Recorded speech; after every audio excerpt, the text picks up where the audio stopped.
जय श्री कृष्णा दोस्तों, स्वागत है हमारे चैनल क्विक नॉलेज में। आज के इस वीडियो में आप सुनेंगे शुक्रवार संतोषी माता की कथा। तो आइए इस अद्भुत कथा को सुनते हैं। एक गांव में एक बुढ़िया थी जिसके 7 बेटे थे। 6 बेटे कमाने वाले थे और एक बेटा निकम्मा था। बुढ़िया माँ 6 पुत्रों का झूठा 7वें पुत्र को देती। 7वां पुत्र एक दिन अपनी पत्नी से बोला, देखो मेरी माता का मुझ पर कितना प्रेम है। वह बोली, क्यों नहीं, सबका झूठा बचा हुआ तुमको खिलाती हैं। वह बोला, जब तक आंखों से ना देखूं मान नहीं सकता। पत्नी ने हंसकर कहा, देख लोगे तब तो मानोगे। कुछ दिन बाद एक बड़ा त्योहार आया। घर में 7 प्रकार के भोजन और चूरमा के लड्डू बने। वह पत्नी की बात को जांचने के लिए सिर दर्द का बहाना बनाकर पतला कपड़ा सिर पर ओढ़कर रसोई घर में जाकर सो गया और कपड़े में से सब देखता रहा। 6 भाई भोजन करने आए। उसने देखा माँ ने उनके लिए सुंदर सुंदर आसन बिछाए, 7 प्रकार की रसोई परोसी और आग्रह करके उन्हें भोजन कराती रही। वह देखता रहा। 6 भाई भोजन कर उठ गए। तब माँ ने उनकी 5 थालियों में से लड्डुओं के टुकड़ों को उठाया और एक लड्डू बनाया। जूठन साफ कर माँ ने उसे पुकारा, उठ बेटा उठ, तेरे भाइयों ने भोजन कर लिया, तू भी उठकर भोजन कर ले। उसने कहा, माँ मुझे भोजन नहीं करना, मैं परदेश जा रहा हूँ। माता ने कहा, कल जाता हो तो आज ही जा। वह बोला, हाँ हाँ जा रहा हूँ। यह कहकर वह घर से निकल गया। चलते समय उसे पत्नी की याद आई। वह गौशाला में कंडे थाप रही थी। वह वहां जाकर बोला, मेरे पास तो कुछ नहीं है, यह अंगूठी है सो ले लो और अपनी कोई निशानी मुझे दे दो। वह बोली, मेरे पास क्या है, यह गोबर भरा हाथ है। यह कहकर पत्नी ने उसकी पीठ पर गोबर के हाथ की थाप मार दी। वह चल दिया। चलते चलते दूर देश में पहुंचा। वहां एक साहूकार की दुकान थी। वहां जाकर बोला, सेठ जी मुझे नौकरी पर रख लो। साहूकार को नौकर की जरूरत थी। साहूकार ने कहा, काम देखकर तनख्वाह मिलेगी। उसने कहा, सेठ जी जैसा आप ठीक समझे। उसे साहूकार के यहाँ नौकरी मिल गई। वह वहां दिन रात काम करने लगा। कुछ दिन में दुकान का लेन देन, हिसाब किताब, ग्राहकों को माल बेचना, सारा काम करने लगा। साहूकार के 7-8 नौकर थे। वे सब चक्कर खाने लगे, लेकिन उसने अपनी लगन, परिश्रम और ईमानदारी से सभी को पीछे छोड़ दिया। उसे अपने किए का फल मिला। सेठ ने भी उसका काम देखा और 3 महीने में ही उसे आधे मुनाफे का साझेदार बना लिया। परिश्रम करते करते 12 वर्ष में ही वह नगर का नामी सेठ बन गया और सेठ अपना सारा कारोबार उस पर छोड़कर बाहर चला गया। इधर उसकी पत्नी पर क्या बीती सो वह सुनो। सास ससुर उसे दुख देने लगे। गृहस्थी का काम करवाकर उसे लकड़ी लेने जंगल में भेजते। इस बीच घर की रोटियों के आटे से जो भूसी निकलती उसकी रोटी बनाकर रख दी जाती और फूटे नारियल की नरेली में पानी दिया जाता। इस तरह दिन बीतते रहे। एक दिन वह जब जंगल में लकड़ी लेने जा रही थी, तब उसे रास्ते में बहुत सी स्त्रियां संतोषी माता का व्रत करती दिखाई दी। वह वहां खड़ी होकर पूछने लगी, बहनों यह तुम किस देवता का व्रत करती हो और इसके करने से क्या फल होता है? इस व्रत को करने की क्या विधि है? यदि तुम अपने इस व्रत का विधान मुझे समझा कर कहोगी तो मैं तुम्हारा बड़ा एहसान मानूंगी। उनमें से एक स्त्री बोली, सुनो यह संतोषी माता का व्रत है। इसके करने से निर्धनता, दरिद्रता का नाश होता है, लक्ष्मी आती है, मन की चिंताएं दूर होती हैं, मन को प्रसन्नता और शांति मिलती है, निपुति को पुत्र मिलता है, पीतम बाहर गया हो तो वह शीघ्र लौट आता है, कुंवारी कन्या को मन पसंद वर मिलता है, चलता मुकदमा खत्म हो जाता है, कलह कलेश की निवृत्ति हो, मुख शांति होती है, घर में धन जमा हो, धन जायदाद का लाभ होता है तथा और भी मन में जो कुछ कामना हो सो सब संतोषी माता की कृपा से पूरी हो जाती हैं। इसमें संदेह नहीं। वह पूछने लगी, यह व्रत कैसे किया जाता है, यह भी बताओ तो बड़ी कृपा होगी। वह स्त्री कहने लगी, बिना परेशानी, श्रद्धा और प्रेम से जितना भी बन सके प्रसाद लेना। 5.25 पैसे से 5.25 आने तथा इससे भी ज्यादा शक्ति और भक्ति के अनुसार गुड़ और चना ले। हर शुक्रवार को निराहार रहकर कथा कहना, सुनना, इसके बीच क्रम नहीं टूटे। लगातार नियम का पालन करना। सुनने वाला कोई ना मिले तो घी का दीपक जलाकर उसके आगे जल के पात्र को रख कथा कहना, परंतु नियम ना टूटे। जब तक कार्य सिद्ध ना हो नियम का पालन करना और कार्य सिद्ध हो जाने पर व्रत का उद्यापन करना। 3 मास में माता पूरा फल प्रदान करती हैं। यदि किसी के ग्रह खोटे हैं तो भी माता 1 वर्ष में अवश्य उनको अनुकूल करती हैं। कार्य सिद्ध होने पर ही उद्यापन करना चाहिए, बीच में नहीं। उद्यापन में 2.5 सेर आटे का खाजा तथा इसी अनुसार खीर तथा चने का साग बनाना। 8 बच्चों को भोजन कराना, जहाँ तक मिले देवर, जेठ, भाई बंधु, कुटुंब के लड़के लेना, ना मिले तो रिश्तेदारों और पड़ोसियों के लड़के बुलाना। उन्हें भोजन करा, यथाशक्ति दक्षिणा दे। माता का नियम पूरा करना। ध्यान रखना उस दिन घर में कोई खटाई ना खाए। यह सुन वह वहाँ से चल दी।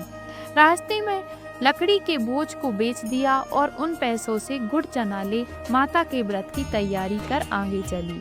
रास्ते में संतोषी माता के मंदिर में जा माता के चरणों में लौटने लगी, विनती करने लगी, माँ मैं दीन हूँ, निपट मूर्ख हूँ, व्रत के नियम कुछ नहीं जानती, मैं बहुत दुखी हूँ। हे माता मेरा दुख दूर कर, मैं तेरी शरण में हूँ। माता को दया आई। एक शुक्रवार बीता की, दूसरे शुक्रवार को ही उसके पति का पत्र आया और तीसरे शुक्रवार को उसका भेजा हुआ पैसा आ पहुँचा। यह देखकर जेठानी मुँह सुकुड़ने लगी। इतने दिनों बाद इतना पैसा आया, इनमें क्या बड़ाई है। लड़के ताने देने लगे। काकी के पास अब पत्र आने लगे, रुपया आने लगा। अब तो काकी की खातिर बढ़ेगी, अब तो काकी बुलाने से भी नहीं बोलेगी। बेचारी सरलता से कहती, भैया पत्र आए रुपया आए तो हम सबके लिए अच्छा है। ऐसा कहकर आंखों में आंसू भरकर संतोषी माता के मंदिर में जा मातेश्वरी की चरणों में गिरकर रोने लगी। माँ मैंने तुमसे पैसा नहीं मांगा, मुझे पैसे से क्या काम, मुझे तो अपने सुहाग से काम है। मैं तो अपने स्वामी के दर्शन और सेवा मांगती। तब माता ने प्रसन्न होकर कहा, जा बेटी तेरा स्वामी जल्दी ही आएगा। यह सुन खुशी से बावली हो वह घर में आकर काम करने लगी। संतोषी माँ विचार करने लगी, इस भोली पुत्री से मैंने कह तो दिया कि तेरा पति शीघ्र आएगा, पर आएगा कहाँ से। भाई तो इसे स्वप्न में भी याद नहीं करता, उसे इसकी याद दिलाने तो मुझे ही जाना पड़ेगा। संतोषी माता ने उस बुढ़िया के बेटे को स्वप्न में समझाया, पुत्र तेरी घरवाली कष्ट उठा रही है।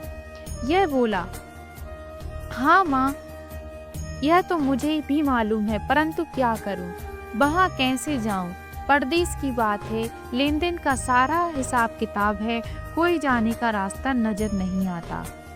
आप ही कोई राय दिखाएं कि वहाँ कैसे जाऊं। माँ कहने लगी, सवेरे नहा धोकर संतोषी माता का नाम ले, घी का दीपक जला, दंडवत कर और दुकान पर जा बैठना। देखते देखते तेरा लेन देन चुक जाएगा, जमा माल बिक जाएगा, सांझ होते होते धन का ढेर लग जाएगा। वह अगले दिन सुबह बहुत जल्दी उठा। उसने अपने मित्र बंधुओं परिचितों से स्वप्न में माता द्वारा कही गई बात सुनाई। वे सब उसकी बात सुनकर उसकी खिल्ली उड़ाने लगे। वे कहने लगे कि कहीं कभी सपने की बात भी सच्ची होती है। एक बूढ़ा व्यक्ति बहुत समझदार था। वह बोला, देखो भाई मेरी बात मानो, इस तरह साच या झूठ कहने के बदले देवता ने जैसा कहा है वैसा ही करना, तेरा क्या जाता है। बूढ़े की बात मानकर नहा धोकर उसने संतोषी माता को प्रणाम किया, फिर घी का दीपक जलाकर दुकान पर जा बैठा। शाम तक धन का ढेर लग गया। वह हैरान हुआ, मन में संतोषी माता का नाम ले प्रसन्न हो घर जाने के वास्ते गहना, कपड़ा व सामान खरीदने लगा। जब सब काम से निपट अपने घर को रवाना हुआ, उधर उसकी पत्नी जंगल में लकड़ी लेने गई। लौटते वक्त थक जाने के कारण संतोषी माता के मंदिर पर विश्राम करने बैठ गई। यह तो उसका रोज रुकने का स्थान था। धूल उड़ती देख उसने माता से पूछा, हे माता यह धूल कैसी उड़ रही है। माँ ने कहा, हे पुत्री, तेरा पति आ रहा है। अब तू ऐसा कर, लकड़ियों के 3 बोझ बना, एक नदी किनारे रख, दूसरा मेरे मंदिर पर और तीसरा अपने सिर पर रख। तेरे पति को लकड़ी का गट्ठा देकर मोह पैदा होगा, वह यहाँ रुकेगा, नाश्ता पानी बना खाकर माँ से मिलने जाएगा। तू लकड़ी का बोझ उठाकर जाना और बीच चौक में गट्ठा डालकर 3 आवाजें जोर से लगाना। लो सासू जी, लकड़ियों का गट्ठा लो, भूसी की रोटी दो, नारियल के खोपड़े में पानी दो। आज कौन मेहमान आया है? संतोषी माँ की बात सुनकर वह बहुत अच्छा माँ कहकर प्रसन्न मन से लकड़ियों के 3 बोझ बना लाई। एक नदी के तट पर, दूसरा माता के मंदिर पर रखा। इतने में ही मुसाफिर वहाँ आ पहुँचा। सूखी लकड़ी देख उसको इच्छा हुई कि अब यहीं विश्राम कर लें और भोजन बना खा पी कर गाँव चलें। इस प्रकार भोजन कर विश्राम कर वह अपने गाँव में आ गया। उसी समय बहू सिर पर लकड़ी का गट्ठा लिए आई। उसने गट्ठा को आंगन में डाला, जोर से 3 आवाजें दी। लो सासू जी, लकड़ी का गट्ठा लो, भूसी की रोटी दो, नारियल के खोपड़े में पानी दो। आज कौन मेहमान आया है? यह सुनकर सास ने अपने दिए हुए कष्टों को भुलाने के लिए कहा, बहू तू ऐसा क्यों कहती है? तेरा मालिक ही तो आया है। बैठ, मीठा भात खाकर कपड़े गहने पहन। पत्नी की आवाज सुनकर उसका स्वामी बाहर आया और उसके हाथ में अपनी अंगूठी देख व्याकुल हो गया। उसने माँ से पूछा, माँ यह कौन है? वह बोली, बेटा यह तेरी पत्नी है। आज 12 वर्ष हो गए जब से तू गया है, तब से सारे गांव में जानवर की तरह भटकती फिरती है। कामकाज कुछ करती नहीं, 4 समय आकर खा जाती है। अब तुझे देखकर भूसी की रोटी और नारियल के खोपड़े में पानी मांगती है। वह बोला, मैंने इसे भी देखा है और तुम्हें भी। मुझे दूसरे घर की चाबी दो, मैं उसमें रहूंगा।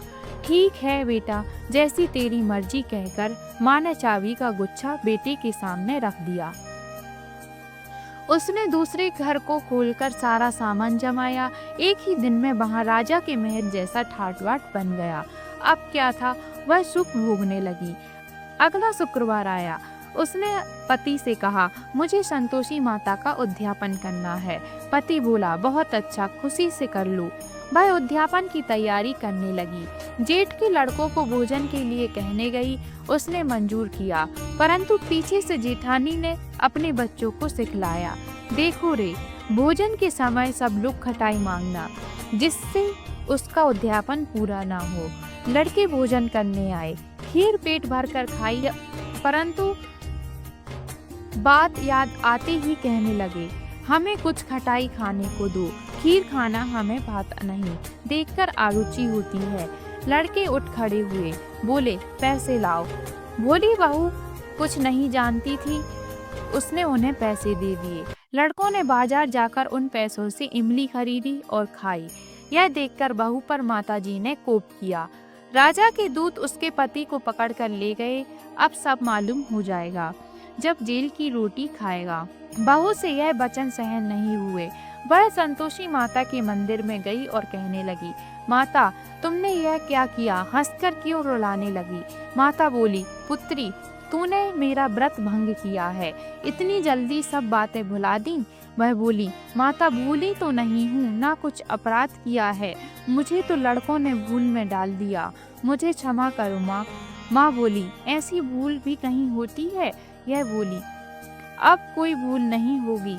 अब बताओ मेरे पति कैसे आएंगे? माँ बोली, पुत्री जा, तेरा पति तुझे रास्ते में आता मिलेगा। वह मंदिर से निकलकर बाहर आई तो रास्ते में उसे पति आता हुआ मिला। उसने पूछा, कहाँ गए थे? वह बोला, इतना धन जो कमाया था उसका कर राजा ने मांगा था, वह भरने गया था। वह प्रसन्न होकर बोली, भला हुआ, अब घर चलो। फिर अगला शुक्रवार आया। वह बोली, मुझे माता का उद्यापन करना है। पति ने कहा, ठीक है करो। वह फिर से जेठ के लड़कों से भोजन को कहने गई। जेठानी ने लड़कों को सिखा दिया कि तुम पहले ही खटाई मांगना। लड़के भोजन करने बैठे, लेकिन भोजन करने से पहले ही कहने लगी, हमें खीर पूरी नहीं भाती, जी बिगड़ता है, कुछ खटाई खाने को दो। वह बोली, खटाई खाने को नहीं मिलेगी, खाना हो तो खाओ। उनके उठकर चले जाने पर उसने ब्राह्मणों के लड़के बुलाकर भोजन कराया। दक्षिणा की जगह उन्हें एक एक फल दिया। इससे संतोषी माता प्रसन्न हो गईं। माता की कृपा से 9 माह बाद उसको चंद्रमा के समान एक सुंदर पुत्र प्राप्त हुआ। पुत्र को लेकर वह प्रतिदिन संतोषी माता के मंदिर में जाने लगी। माँ ने सोचा कि यह रोज आती है, आज क्यों न मैं ही इसके घर चलूं, इसका आश्रय देखूं तो सही। यह विचार कर माता ने भयानक रूप बनाया। गुड़ और चने से सना मुख, ऊपर से सूंड के समान ओंठ, उस पर भी मक्खियां भिनभिना रही थी। दहलीज पे पांव रखते ही उसकी सास चिल्लाई, देखो रे, कोई चुड़ैल नाकनी चली आ रही है, लड़को इसे भगाओ नहीं तो सबको खा जाएगी। बहू रोशनदान से देख रही थी। बहू प्रसन्न हो उठी, आज मेरी माता मेरे घर आए हैं। यह कहकर दूध पीते बच्चे को गोद से उतार दिया। इस पर उसकी सास क्रोध से भरकर बोली, अरे राण, इसे देखकर कैसी उतावली हुई जो बच्चे को पटक दिया। इतने में माँ के प्रताप से जहाँ देखो वहाँ लड़के ही लड़के नजर आने लगे। वह बोली, माँ जी, मैं जिनका व्रत करती हूँ यह वही संतोषी माता हैं। इतना कहकर उसने झट से घर के सारे खिड़की किवाड़ खोल दिए।